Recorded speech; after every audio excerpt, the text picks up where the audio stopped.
আল্লাহ রাব্বুল আলামিন বললেন, বান্দা আমি অবশ্যই অবশ্যই তোমাদের পরীক্ষা নিব।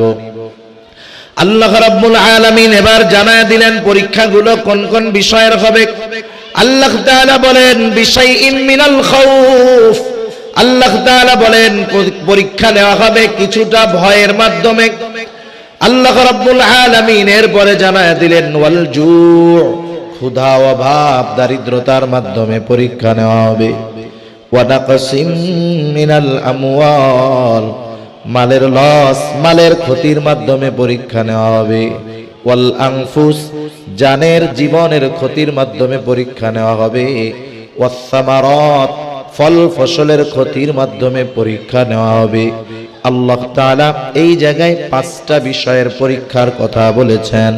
বুজুর্গানে দিন বলেন হয়তো কোনো মুমিনকে তার হায়াতের জিন্দেগিতে